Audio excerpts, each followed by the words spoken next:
Okay, next chapter आहे second chapter, ते म्हणजे solar collector.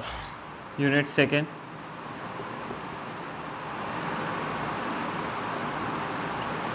Solar collector.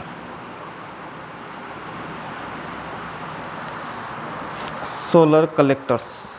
Collectors means काय, the device or you can say that anything which use to collect the something. काहीतरी collect करण्यासाठी ज्याचा use केला तर तो म्हणजे कलेक्टर असं आपण म्हणू शकतो. हा तो कलेक्टर नाही आहे जो डिस्ट्रिक्ट लेवलवर असतो.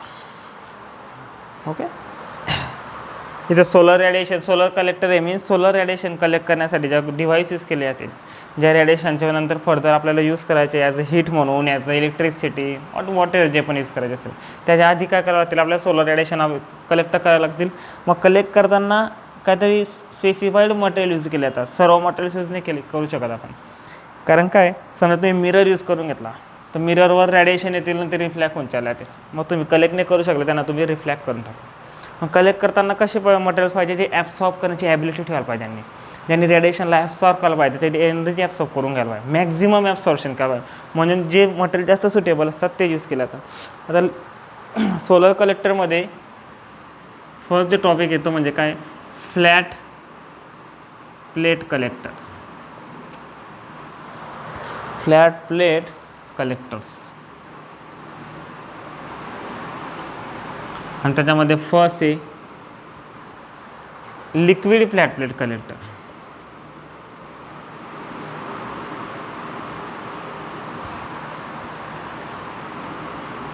Liquid flat plate collector.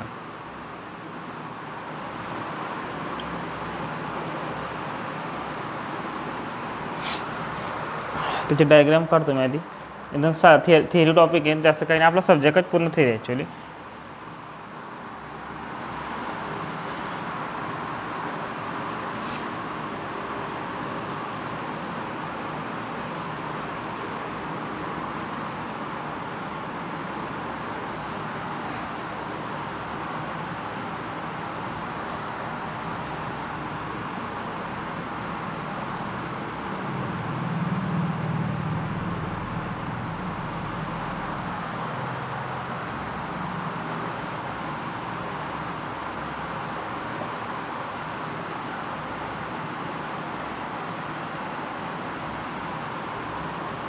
What? Solar radiation, direct or diffusion? Solar radiation, direct. Direct means beam radiation, direct and diffuse. दोघं टाईपचे सोलर रेडिएशन हे. ओके, ही जे वरची लाईन ही वरच्या layer, transparent cover.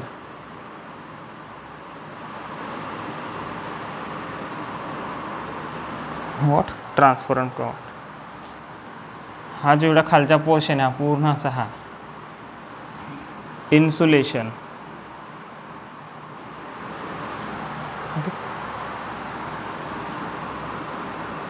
Tubes. Okay, and tubes with heat transfer fluid.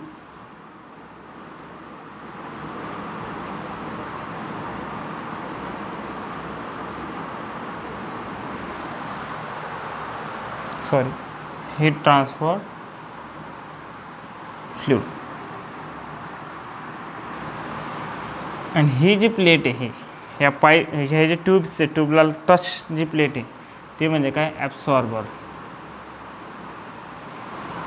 Okay, this is also transparent cover. दोन transparent cover आहे, हा first and second. This is absorber plate. Absorber प्लेटच्या खाली काय ट्यूब टच केलेले आहेत आणि काय insulation. Tube with heat transfer fluid, म्हणजे हे जे ट्यूब आहेत ह्या ट्यूब असे असतील तुमच्या साईडला त्यांना दिसतील, त्याच्यामधून फ्लुइड असेल. कोणतं फ्लुइड असेल, जे हीट ट्रान्सफर करणार आहे. फॉर एक्झाम्पल वॉटर पण यूज केलं जातं सहसा. मॅक्स टाईम तर वॉटर यूज केलं जातं. आता काय होतं, इथं रेडिएशन येतील, ह्या ट्रान्सपरंट ग्लासवर फॉल होतील. ट्रान्सपरंट असल्यामुळे रेडिएशन डायरेक्ट इनसाईड जातील. परत हे परत त्याच्यातून पण इनसाईड डायरेक्टली ट्रान्सफर होतील त्या, आणि ह्या प्लेटवर येऊन पडतील. ही जी प्लेट ही काय ॲब्सॉर्बर आहे.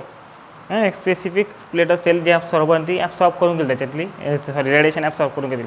त्या रेडिएशनचं कन्वर्शन ते हीटमध्ये करून देते ॲब्सॉर्ब झालं. आणि त्याच प्लेटला हे जे ट्यूब आहे ह्या टच केलेल्या आहेत डायरेक्ट अशा टच केल्या अशा आहेत त्या ट्यूब. आणि ट्यूबमधून फ्लुइड जातं आहे मीन्स वॉटर जातं आहे. फ्लुइड मीन्स कोणतं तरी फ्लुइड असेल पण मॅक्स टाईम ते वॉटर यूज केलं जातं. मग ते प्लेट ते गरम झाली हॉट झाली ती हीट जी असेल जी रेडिएशनमधून त्यांनी ॲब्सॉर्ब करून हीटमध्ये एनर्जी तयार केली ती जी हीट एनर्जी असेल ती फ्लुइड या जे फ्लुइड यामध्ये ह्या पाईपमध्ये फ्लुइडमध्ये ती हीट ट्रान्सफर केली जाते. आणि ते फ्लुइड मग नंतर नेक्स्ट यूजसाठी केलं जातं. म्हणजे काय असेल इकडनं तुम्ही इकडनं पाणी टाकलं तर तिकडच्या साईडला पाणी गरम करा आणि मग ते वॉटर यूज केलं जातं. साधारण सिंपल. आता हा जो खाली हा इन्सुलेटिंग पार्ट काय कारण इथं इन्सुलेशन दिलं नसतं तर ह्या ट्यूबमध्ये जे फ्लुइड आहे त्याची त्यांनी हीट तर कॅप्चर केली असते पण ती हीट परत लॉस करून दिली असते. हे नॉर्मलमध्ये चालली गेली असते. नॉर्मली बघा एखादी तुम्ही गोला खाल्ला असेल गोल्यावाल्याकडे ना थर्मोकॉलचा एक बॉक्स असतो व्हाईट कलरचा त्याच्यात तो आईस ठेवतो का कारण थर्मोकॉल हा इन्सुलेटिंग आहे. तिथं आईस ठेवल्यामुळे सराउंडिंगची जी हीट आहे तिथं आईसपर्यंत पोचत नाही म्हणून आईस हा मेल्ट नाही होत म्हणजे विरघळत नाही. ओके. तर तसंच इन्सुलेशन इथं यूज केलेलं असेल जेणेकरून याच्यातून हीट एनर्जी जी ती लॉस व्हायला नको. बेसिकली बघितलं तर okay flat plate surface with high absorptivity of solar radiation हा जो हे जे काय म्हणतात ॲब्सॉर्बर आहे तो जो फ्लॅट असेल तो म्हणजे ॲब्सॉर्बर जे फ्लॅट प्लेट जी घेतलेली आपण इथं हे ती प्लेटची ॲब्सॉर्बिव्हिटी ना खूप असेल म्हणजे ॲब्सॉर्ब करण्याची कॅपेबिलिटी जास्त आहे त्याची.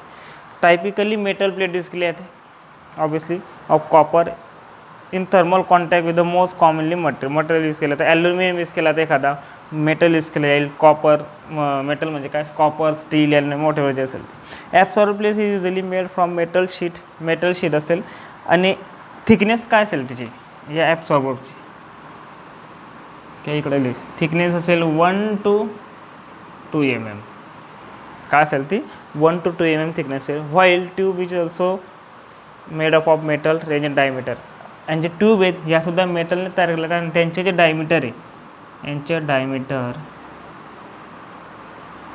ते 1 to 1.5 सेंटीमीटर 1 to 1.5 सेंटीमीटर एवढं डायमीटर असतं. त्यांना सोल्ड केलेलं असेल सोल्ड मीन्स सोल्डरिंग करताना आपण तसं सोल्ड केलं असेल ॲब्सॉर्बर प्लेटला डायरेक्ट टच असतील त्यांनी सोल्डिंग केलेलं असेल कारण बघा ट्यूब जर मी इथं ठेवली असती तर हीट एनर्जी त्याच्यापर्यंत गेली असती. हे ॲब्सॉर्बर प्लेटला डायरेक्टली टच करेल मी ट्यूब त्याच वेळेस ती एनर्जी ट्रान्सफर होईल तिकडे. Heat transfer from absorber plate to the point of using circulation fluid thermal insulation. Okay हे जे इन्सुलेशन आहे त्याची थिकनेस आहे 5 to 10 सेंटीमीटर. बघा डायमीटर ॲब्सॉर्बर प्लेट एकदम बारीक असेल मध्ये नंतर ट्यूबचं डायमीटर सेंटीमीटर तर थोडंसं दिसतील तुम्हाला एवढं असेल 1 सेंटीमीटर एवढं. आणि इन्सुलेशन बघा डायरेक्ट 1 to 10 सेंटीमीटर. व्हाय जेवढं जास्त इन्सुलेशन तेवढं हीट लॉस कमी म्हणून इन्सुलेशनच्या हे जास्त आहे थिकनेस जास्त आहे.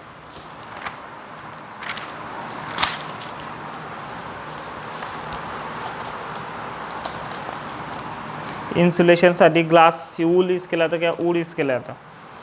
The front cover are generally glass. आता हे जे कवर आहेत वरचे हे ट्रान्सफर हे जनरली ग्लासने पण ॲक्च्युली मटेरियल म्हणून टॉपिक आहे याच्यामध्ये की कोणते मटेरियल यूज केले जातात लहानसा टॉपिक आहे सर त्याचं होणार आहे.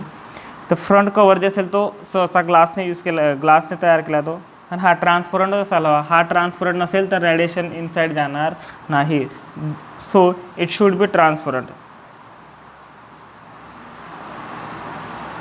अजून एक गोष्ट काय ज्यावेळेस रेडिएशन ॲब्सॉर्बर प्लेटवर येतील त्याचे ॲब्सॉर्ब होतील आणि हीट जर ॲब्सॉर्बर प्लेटसुद्धा गरम होते. मग हीट गरम होते म्हणजे काय हॉट होणं म्हणजे काय त्याच्यातून त्याच्यात हीट एनर्जी असते ती हीट एनर्जी परत सराउंडिंगमध्ये जाऊ शकते.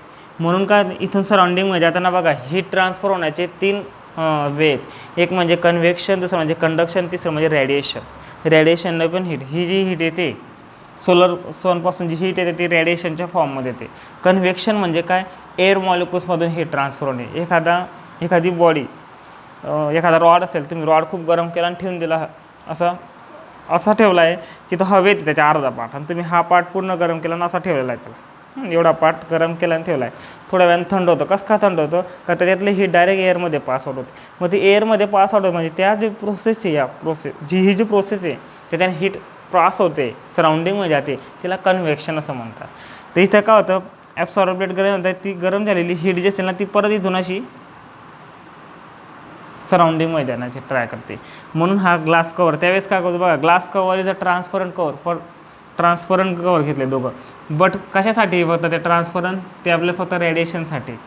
तुम्ही ज्यावेळेस हीट एनर्जी कन्व्हेक्शन मेथडने जर तुम्ही हीट पाठवली तर ती ग्लासला ठोकून परत मधल्यामध्ये राहील, ती बाहेर जाणार नाही. ग्लास गरम होईल नंतर मजा येईल, पण ते मटेरियल असं असतं की ते जस्ट लाईक इन्सुलेटिंग मटेरियल, ते पास होऊ देत नाही. असे ग्लास कवर घेतलेला आहे. दुसरी गोष्ट, रेडिएशनला तर काही प्रॉब्लेम नाही. रेडिएशन डायरेक्टली ग्लास कवरच्या ट्रान्सफर असल्यामुळे डायरेक्ट ते स्वतःची एनर्जी घेऊन इनसाईड चालल्या जातात. आणि कंडक्शनच्या लॉस जे असेल, कंडक्शन म्हणजे टच करून एक गरम बॉडी आणि दुसरी कोल्ड बॉडी, तुम्ही एक हॉट आणि एक कोल्ड बॉडी सोबत ठेवा तर काय होईल, कोल्ड बॉडी थोड्यानं गरम होताना दिसेल. कसं काय? कारण त्यांना दोघांना टच केलेलं आहे. कंडक्शन ही ज्यावेळेस बॉडी टू बॉडी ही ट्रान्सफर होते, तर असं त्या वेला त्या प्रोसेसला असं काय म्हटलं जातं, कंडक्शन. का heat transfer bye conduction method असं म्हटलं जातं. बॉडी टू बॉडी जात असेल नॉट, आणि दोन बॉडी अशा लांब ठेवल्या आणि एअरपासून जात असेल तर कन्व्हेक्शन. अँड थर्ड वे काय, रेडिएशन. हे 3 वेपासून हीट ही ट्रान्सफर होते. तर याच्यामध्ये हीट लॉस होण्याचे पण 3 वेस आहेत.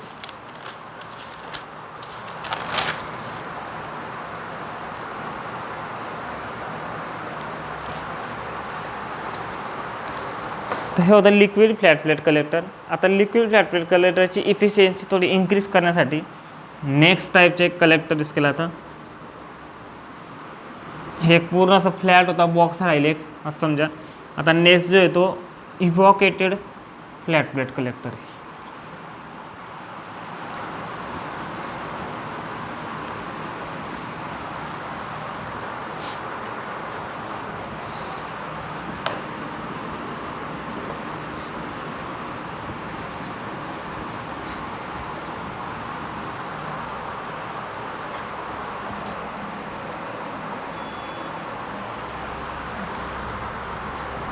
नेक्स्ट आहे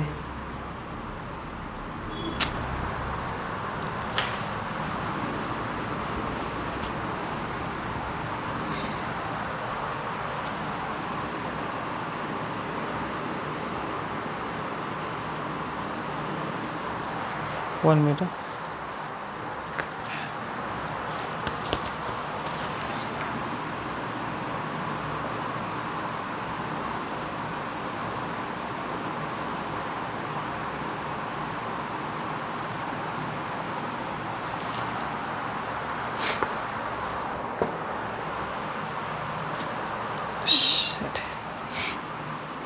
फ्लॅट प्लेटने फ्लॅट प्लेटची इफिशियन्सी इन्क्रीज.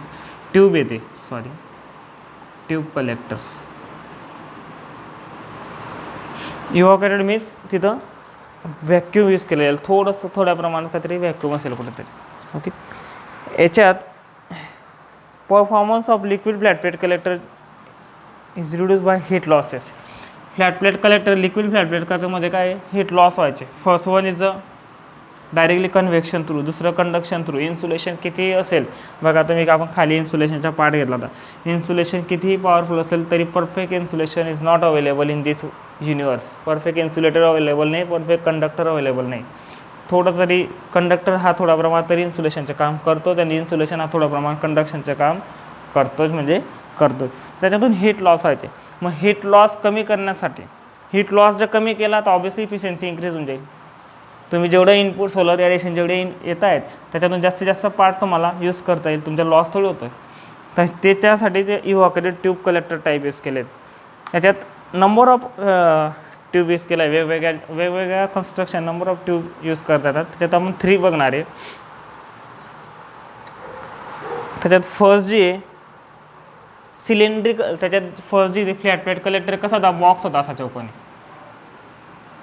ओके. आता ट्यूबमध्ये फ्लॅट प्लेट कलेक्टर असेल पण तो सिलेंड्रिकल शेपमध्ये असेल, आणि तो सिलेंड्रिकल शेपमध्ये कसा असेल, असा आहे.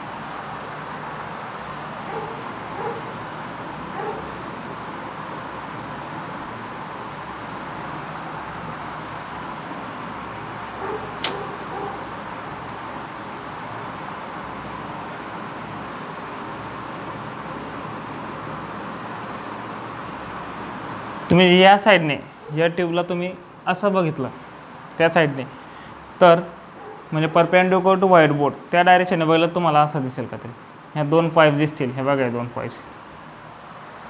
याच्यामध्ये ॲब्सॉर्बर प्लेट कोणते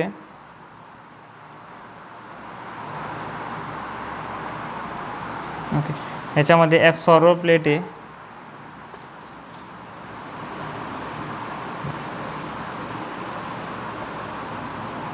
ही ॲब्सॉर्बर प्लेट आहे मीन्स रेडिएशन फॉल होतील अशी. ऑब्वियसली दिस इज काय ग्लास ट्यूब ग्लास सील असेल तो okay. And evacuated glass tube जे आहेत ही ती ट्यूब आहे.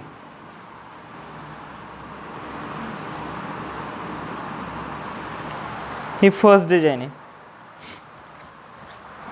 Number of long cylindrical flat plate collect models side by side असे number of side by side आणि असे म्हणजे हे सिलेंड्रिकल शेप हा सिंगल शेप हा सिंगल घेतलेला आहे असे नंबर ऑफ ठेवलेले असते. ओके याच्यातून फ्लुइड कुठंतरी एंट्री होईल इथून फ्लुइड आउटसाईड होईल. ऑब्वियसली रेडिएशन ॲब्सॉर्ब केल्या तिला प्लेटने आणि त्याचे कन्वर्शन काय होईल हीटमध्ये कन्वर्शन होईल ते या इथून जाणारं जे फ्लुइड असेल त्या फ्लुइडमध्ये दिलं जाईल आणि ते फ्लुइड ते हीट घेऊन outside in then we will use that fluid. Okay either for electricity whatever जे असेल ते नंतरची गोष्ट आहे. मग तुम्ही ते एनर्जी कशी कॅप्चर बघा कलेक्टर्सचं काम काय एनर्जी कॅप्चर करून तुम्हाला दिलं म्हणून आपण त्याच्यात इथं बघतो तेवढंच बघणार की एनर्जी कसं कॅप्चर होईल. हे सिंगल ट्यूब नसेल नंबर ऑफ ट्यूब असं लावलं असेल त्याला मॉडेल्स असं म्हणणार. काय म्हणणार त्याला मॉड्यूल असं म्हणणार. जस्ट लाईक तुम्ही एखाद्या घराच्या वरती बघितलं सोलर सिस्टीम पाहिलं असेल तर नंबर ऑफ प्लेट लावलेलं असतात तिथं. ओके सिंगल प्लेट नसते मग ते पूर्ण याला काय म्हणतात एक मॉड्यूल म्हणतात सोलर मॉड्यूल असं म्हटलं जातं. तसं इथं या नंबर ऑफ ट्यूब्स यूज केलेलं असतील. याच्यात each models has metal absorber plate 2 fluid tube. बघा मेटल ॲब्सॉर्बर प्लेट असेल ही 2 फ्लुइड ट्यूब आहे. ट्यूब किती आहे 2 आहेत फ्लुइडसाठी. Okay the absorber has selective coating. Absorber जो असेल त्याचे सिलेक्टिव्ह कोटिंग असेल. व्हाय कारण काय कोरेझिनचा प्रॉब्लेम होतो ज्यावेळेस पावसाळा असतो ज्यावेळेस पाऊस पडतो इन रेनी सीजन त्यावेळेस ते खराब होण्याचे चान्सेस आहे म्हणून त्याच्यात एक सिलेक्टिव्ह मटेरियलची कोटिंग केली जाते. ते असं मटेरियल असेल की ते फुल्ली कंडक्टेड पाहिजे. फुल्ली का पाहिजे कंडक्टिव्ह मटेरियल पाहिजे इन्सुलेटिंग मटेरियल नको. नाही ते इन्सुलेटिंग असेल तर रेडिएशन ते ॲब्सॉर्बिव्हिटी त्यांची चांगली पाहिजे आणि कंडक्शन काल पाहिजे आणि रेडिएशन येतात त्याला मटेरियल खालचे जे मटेरियल असेल ज्याच्यावर त्यांनी कोटिंग केली ते ॲब्सॉर्बर प्लेटला त्यांनी हे प्रिव्हेंट नाही करायला पाहिजे रोकायला नको पाहिजे की रेडिएशनला ॲब्सॉर्ब करताना असं कोटिंग एक पर्टिक्युलर मटेरियलचं कोटिंग केलं जातं ॲब्सॉर्बर प्लेटवर. ओके अजून the absorber has selective coating with gas seal provided between the fluid tubes and end covering glass. Okay second design जे बघितले ही फर्स्ट डिझाईन होती. आता सेकंड डिझाईनचं पाहिली तर सेकंड डिझाईन खूप जास्त काही डिफरंट असं नाही यू शेपमध्ये येते थोडीशी.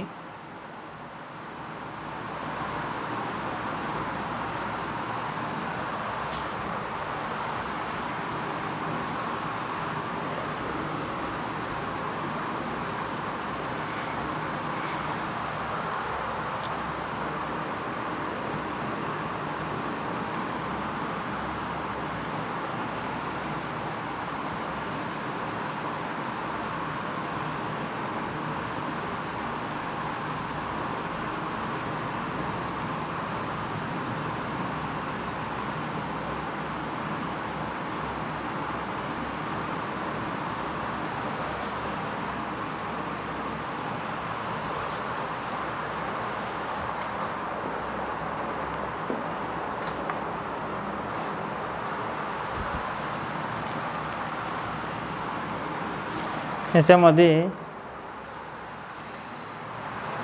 Okay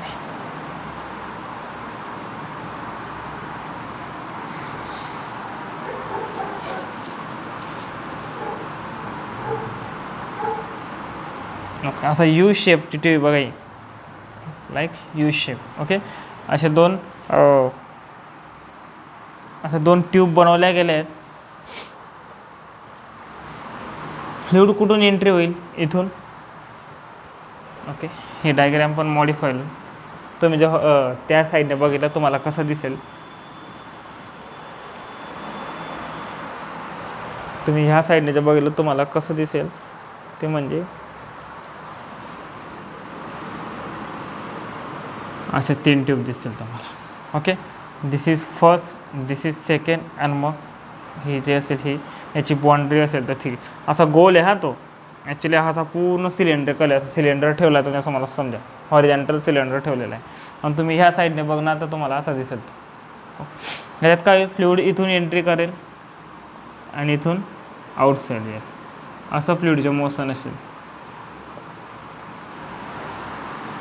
okay, this is again हा ग्लास ट्यूब असेल.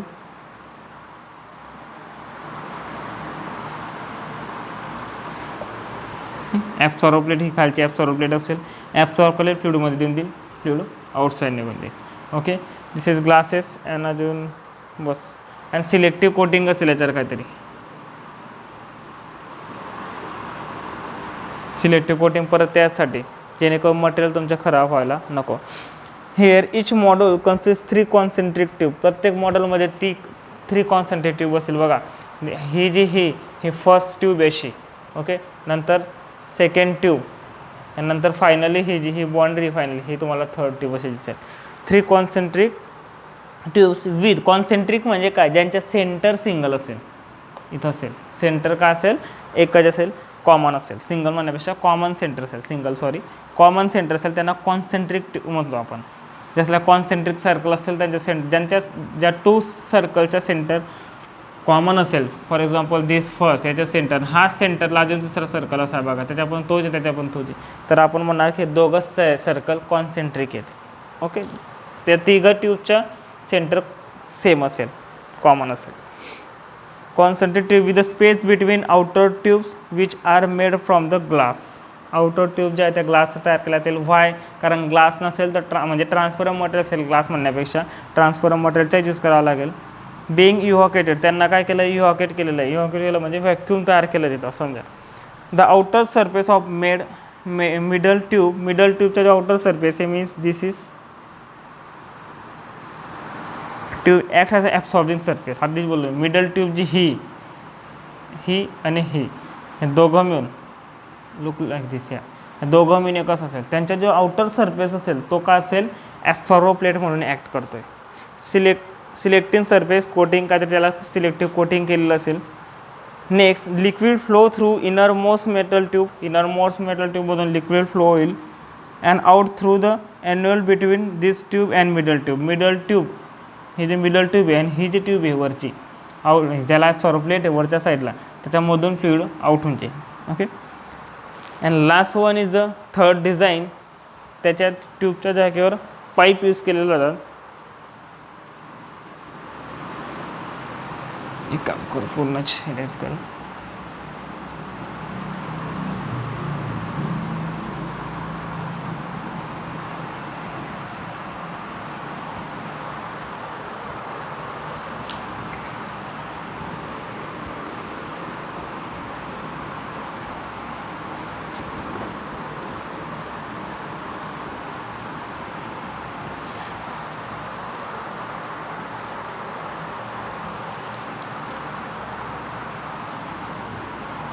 सेम डिझाईन आहे, फक्त मायनर डिफरन्स आहे त्यात.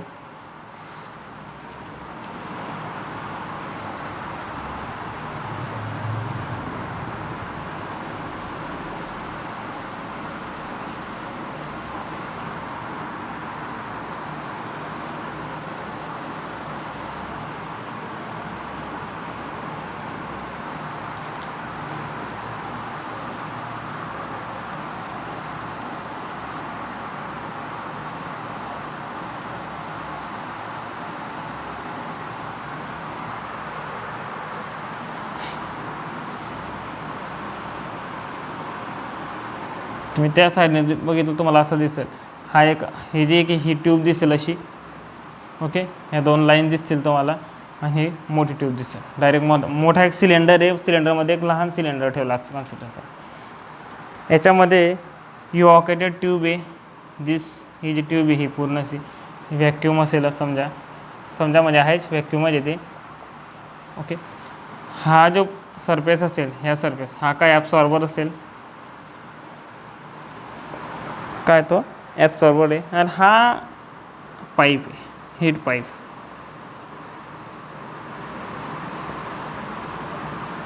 काय हीट पाईप आहे. आणि दिस इज, हा एवढा पोर्शन आहे, हा कंडेन्सर आहे. कंडेन्सर सेक्शन म्हणलं जातं.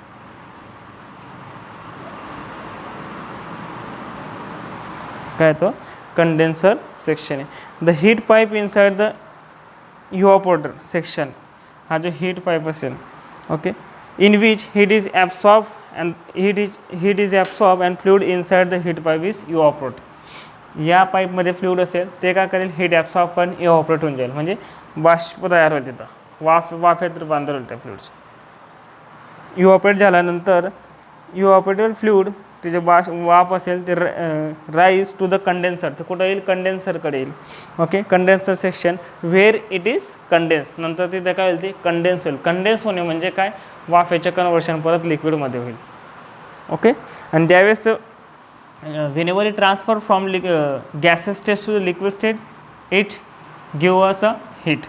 काय करेल, ते हीट बाहेर सोडेल, ते हीट कारण वाफे गॅसेस स्टेटमध्ये मीन्स वाफ असेल त्यावेळेस त्याचे टेम्परेचर जास्त असेल, ज्यावेळेस ते वाफेमधून लिक्विडमध्ये होईल मीन्स ते कंडेन्स होतं आहे, म्हणजे काय त्याचे टेम्परेचर हे कमी होतं. म्हणजे ते त्याच्यासाठी काय, टेम्परेचर कमी करण्यासाठी काय करतो, त्याच्यातली हीट जी ती देऊन टाकेल. आणि ती हीट मग the heat of condensation in conductor is a fluid flowing is a collector header. Okay, collector header जे असेल म्हणजे हा एक पार्ट असतो तिथून ती हीट बाहेर आपल्याला यूज करण्यासाठी मिळते. असे हे 3 टाईप्सचे ट्यूब्स यूज केले असतात.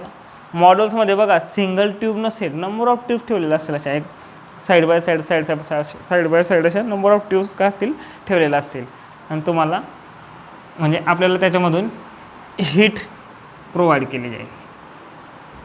याच्यानंतर अजून 2 टॉपिक्स आहेत पण त्याची नोट्स अवेलेबल नाही आहे, सो मी ट्राय करतो आहे त्याला फाईंड करायचं, पण ते नेटवरून एवढी खास नाही मिळते. तर ते 2 टॉपिक पण आपण पाहू, बट नंतर पाहू सध्या तरी.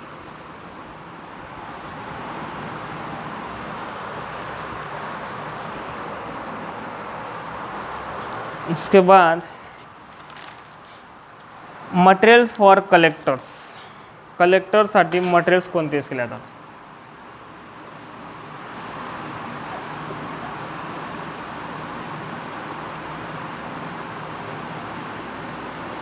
बघा याचे टेक्स्टबुक येणार नाही, TYBSCला टेक्स्टबुक्स नसतात. मी जी नोट्स देतोय तीच तुम्हाला यूज करायची, आणि ऑब्व्हियसली ही बरोबर ही नोट्स काही चुकीची आहे की असं काही नाही, कारण एवढंच की रेफरन्स बुकमधून काढायचं. मागच्या वेळेस प्रॉब्लेम का आता की त्यांनी टेक्स्टबुकमध्ये टॉपिक कोणत्या बुकमधून घेतात आणि मग ते आपल्याला तिथं स्टडी करून ते पेपरमध्ये लिहायला लागतं. आता तसं काही नाही, तुम्हाला तर फक्त हे लिहायचं. कारण काय, कोणता स्टुडंट कोणता रेफरन्स बुक यूज करतो, कोणी वेगळं यूज करतो, कोणी वेगळं यूज करतो. आणि हा सिलेबस मागच्यापेक्षा सोपा आहे, मागच्यापेक्षा जास्त लेंदी सिलेबस होता, याच्यापेक्षा याच्यामध्ये सिलेबस कमी आहे, जास्त लेंदी नाही. लहान टॉपिक आहे, थेरॉटिकल आहे, डेरिवेशन पण नाही आहेत, फक्त इक्वेशन्स आहेत डायरेक्ट. आता पुढे पण एक loss coefficient and heat transfer म्हणून टॉपिक आहे, फक्त इक्वेशन आहे त्याच्यामध्ये, डेरिवेशन नाही, थोडी थेअरी, एक डायग्रॅम, इक्वेशन. एक्झाममध्ये पण तुम्हाला काय करायचं आहे, थेरॉटिकल टॉपिक राहिला काय करायचं, एक डायग्रॅम करा आणि त्याच्या खाली 5 ते 7 ओळी लिहा, 5-6 पॉईंट लिहून द्या, यू विल गेट 4 मार्क्स. 2 मार्क्ससाठी डायग्रॅमसाठी, आणि 4 ओळी लिहिला म्हणजे 2 मार्क्स मिळतात. तर तसंच जायचे, जास्त असं नाही की लिहा भरा, असं भरायचं नाही पेपर. आणि try to find yourself, काहीतरी गोष्टी बघायच्या त्या स्वतः फाइंड करण्याच्या ट्राय करा. मटेरियल्स फॉर कलेक्टरमध्ये फर्स्ट क्वांटिटी म्हणण्यापेक्षा फर्स्ट काय ते ॲब्सॉर्बर प्लेटसाठी कोणते मटेरियल यूज करणार. तर ॲब्सॉर्बर प्लेटसाठी मटेरियल्स यूज होते म्हणजे मेन काय तर मेटल. काय यूज होतं, मेटल यूज होतं. हे ट्यूब ज्या बनवल्या गेल्या ते त्यांच्यासाठी जे असेल ते मेटल यूज केलं जातं विथ एक कोटिंग असेल त्याच्यावर काहीतरी. Most material construction are metal means steel, aluminium, copper and combination of copper tube with aluminium fine. Aluminium कॉपरचं कॉम्बिनेशन बी कधी यूज केलं तर, अदरवाईज ॲल्युमिनियमचे प्लेट असतील किंवा मग कॉपर असेल किंवा स्टील असेल मीन्स मेटल असेल. The area of metallic surface is loaded with the solar radiation is painted either with the black paint और coated with the selective surface. जो ॲब्सॉर्बर प्लेटचा एरिया असतो, कोणता एरिया, हा जो वरचा एरिया होता ज्याच्यावर रेडिएशन डायरेक्टली फॉल होणार आहेत त्याला कोटिंग केलेलं असेल एक सिलेक्टिव्ह मटेरियलपासून, अदरवाईज पेंट केलं असेल बाय ब्लॅक कलर.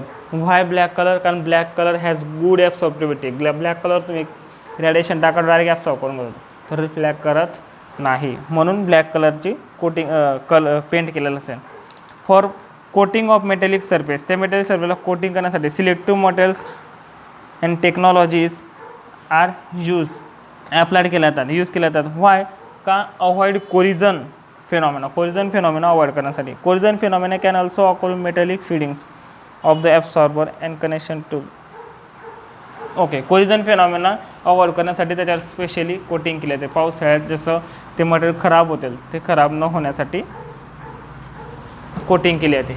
सेकंड जे आहे ट्रान्सपरंट कवर. मोस्टली काय यूज होतं त्याच्यात? ग्लास. काय यूज होतं? Glass. But it can also be use plastic material.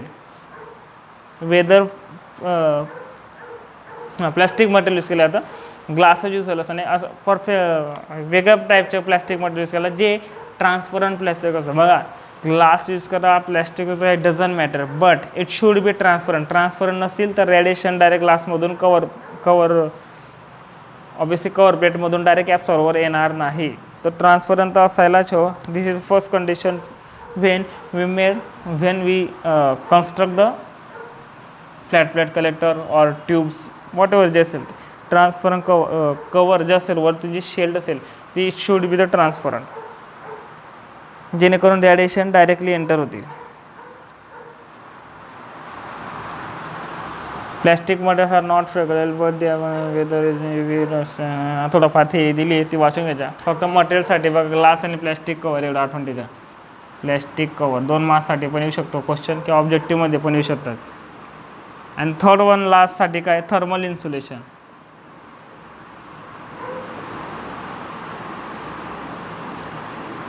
Thermal इन्सुलेशनमध्ये ग्लास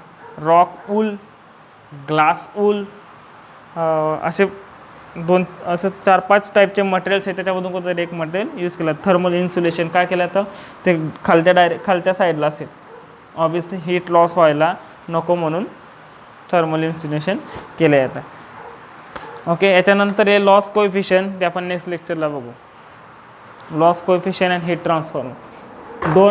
दोन टॉपिक बाकी याच्यातून. लिक्विड फ्लॅट प्लेट कलेक्टर, जे टाईप्स ऑफ कलेक्टर, त्याच्यामध्ये लिक्विड झालं आणि युव्हॅक्युएटेड ट्यूब्स झाले आहे. 2 टाईप बाकी त्याच्यातून. त्याचे नोट्स मी देईल तुम्हाला, but try to find yourself, तुम्ही शोधा त्याला.